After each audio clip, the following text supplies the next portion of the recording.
instructor Tom Biggers. Welcome to the course. The purpose of this video is to really serve several purposes. One, I wanted to welcome you to the course. Over my tenure at Ashford, I've found that at times these courses can be a little impersonal. So this is my attempt to say hi, welcome to the course, put a face with a name, and to give you some tips as we start off the course. First, please make sure that you post your introduction. These courses, as I mentioned, tend to go by relatively quickly, and it helps knowing who the people in your class are. Probably most of you have been in classes before, but not with me. So I look forward to reading your introductions and finding out a little bit more about you, as we would if we were in a regular classroom environment. So, on to week one. As we look at week one, really there's a couple of different things I want to talk about. First of all, as I mentioned, post your introduction. Secondly, before doing the discussions, please make sure that you read them through carefully each week. I have found that one of the major problems actually with student frustration in this course is not reading the assignment fully or directly. So, and then you go on and you do a really nice job on the wrong assignment. So please make sure that you read through the assignment correctly. If you have any questions, chances are somebody else may have the same question. If it's a general question on assignment, please post it in the Ask Your Instructor forum, and I will get back to you as soon as I can, and others will benefit as well. If it's a more personal question regarding a late assignment or something else, please send that via email in order to preserve your privacy, and I'll get back to you as soon as possible.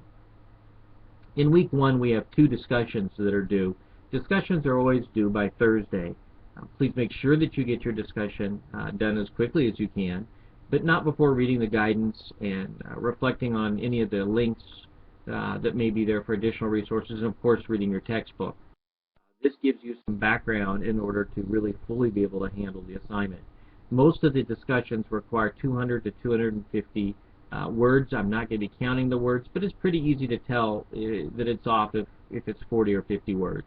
And these are some pretty in-depth assignments, and they're a good portion of your grade as well. So take the time to do them well, and please make sure that you respond to 2 posts of your peers. Not responses to your own, but to other peers who have posted, and give them some feedback as guided.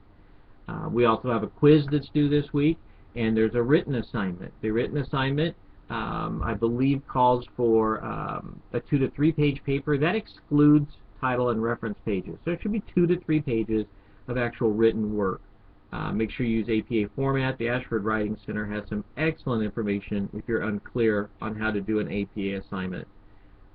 So on to the week itself. It's a pretty fun week. We're really looking at a couple of different topics. We're looking at the role of financial management in general, introduction to financial management, and also accounting and an accounting review. And you'll see that in the discussion assignment as well. Most of you should be familiar, at least somewhat, with accounting, and as I mentioned earlier, it differs quite a bit in the way that we look at finances when we're looking at from a managerial standpoint. There's several additional resources that you can look at as well, and I would suggest you take a look at them. But as we go through here, certainly there's a lot really in week one that's just basics. It's going to take you through the rest of the course. We take a look at various numbers on the balance sheets and cash flows. As I mentioned, we look at them differently than accounting. For example, accounting is very concerned with the impact of depreciation, whereas depreciation doesn't really necessarily come into a lot of the decisions that are made from a financial standpoint. Risk versus reward can be a very big thing, and also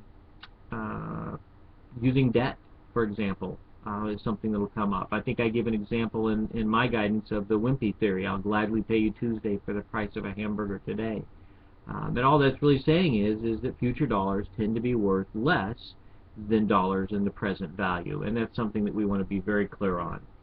The efficient market theory basically says is basically an assumption that in an efficient market place, all information is already known, and the price of a stock is adequately or correctly priced, always.